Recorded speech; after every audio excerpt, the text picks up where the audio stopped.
Good YouTube, Quinn Wade coming to y'all with that instant basketball analysis on Analysis Playground on YouTube, exclusively on here. And we're going to talk about how the Miami Heat beat the Chicago Bulls 125-118. A lot of Desumu and a lot of Matas in this one. The Heat go to 26-24 and 15-9 at home. They played at home in this game.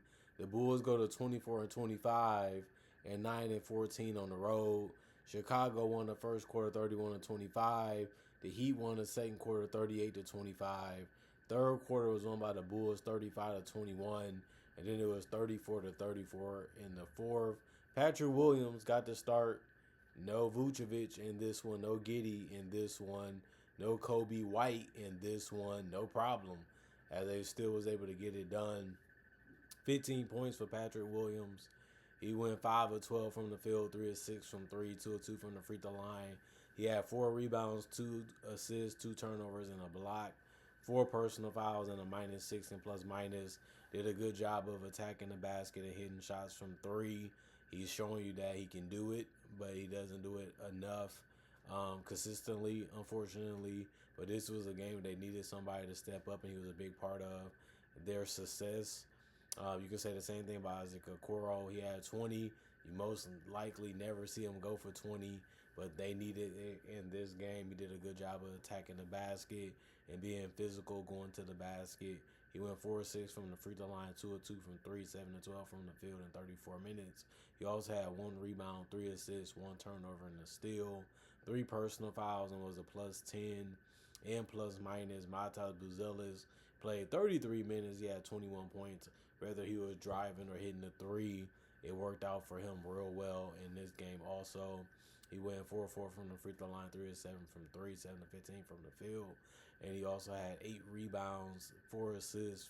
He also had 8 turnovers. He's still learning how to score, when to score, when to pass, and how to do it accurately.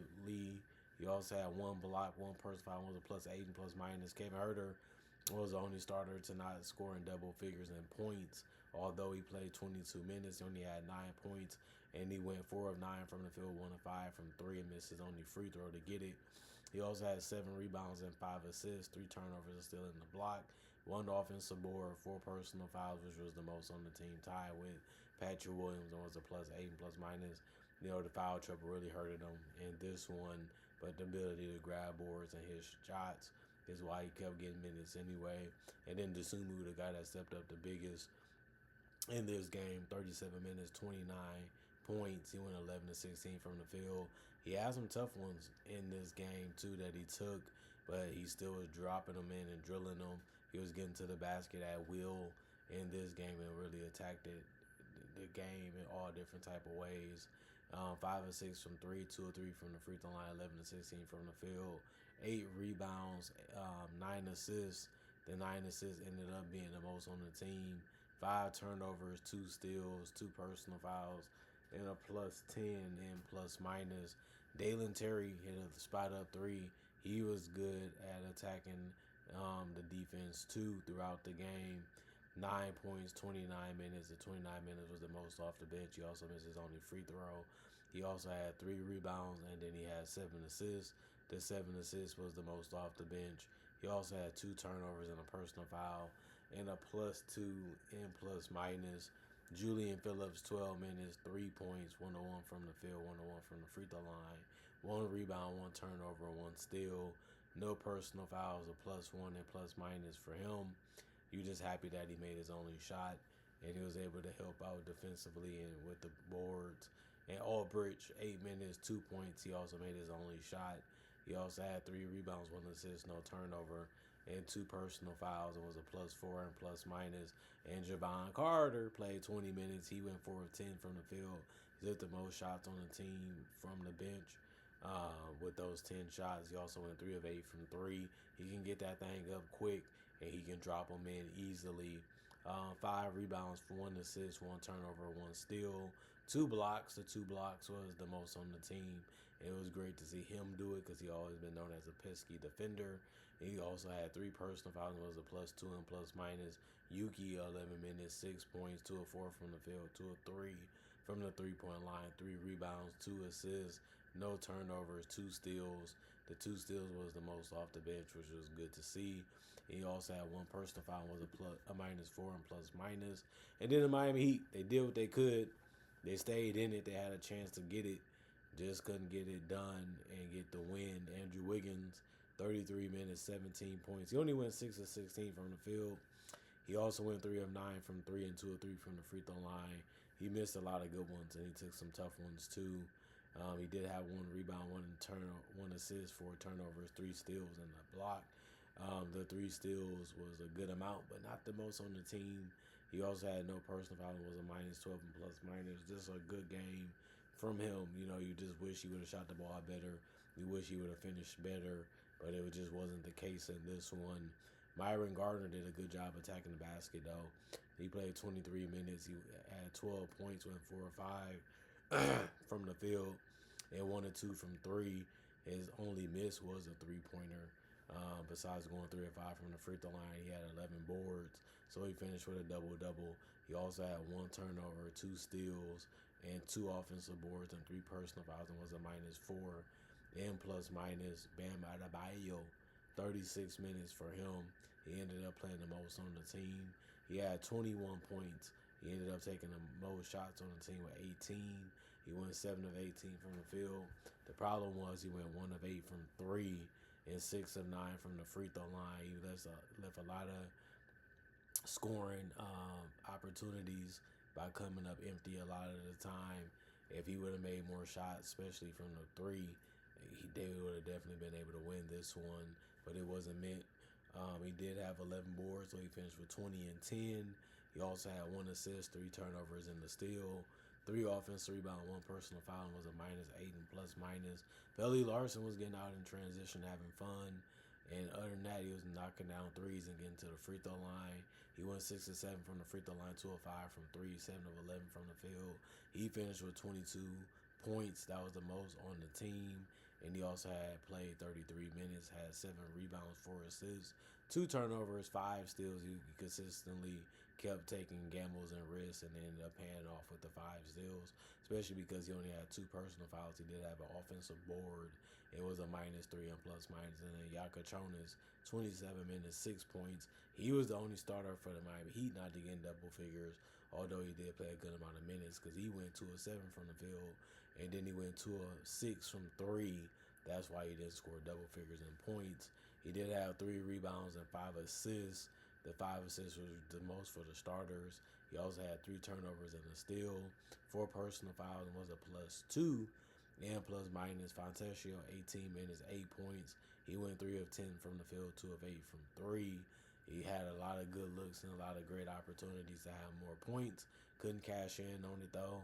2 rebounds, no turnovers, no personal fouls, and -2 and plus minus. Jaime Jaquez Jr., 32 minutes. That was the most off the bench.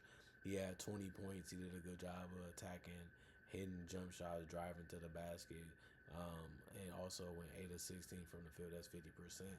That's really good efficiency. 1 of 3 from 3, 3 of 4 from the free throw line. 6 rebounds. It was the most off the bench. He also had 7 assists. That was the most on the team. And he has done a good job of, if he doesn't have a good look, he's willing to kick it out or dump it off, and that helps the team keep flowing offensively. 4 turnovers, 2 steals in the block, 1 offensive board, 4 personal fouls, a -5 and plus minus. Nikola Jovic, 15 minutes, 2 points, 1 of 6 from the field, 0 of 2 from 3. 2 points, 2 rebounds, 1 assist, 2 turnovers, 1 steal, 1 block, 1 personal foul for him. He was a -4 and plus minus. His scoring comes and goes. 1 minute he looks like a guy that they really need. The next minute you just don't know what to think about him. He tried to do some things defensively. He tried to do some things offensively. His defense was better than his offense in this one. Khalil Ware, 3 minutes for him, 2 points. He went 1 of 2 from the field. He missed his only 3. The other shot was a basket near the rim.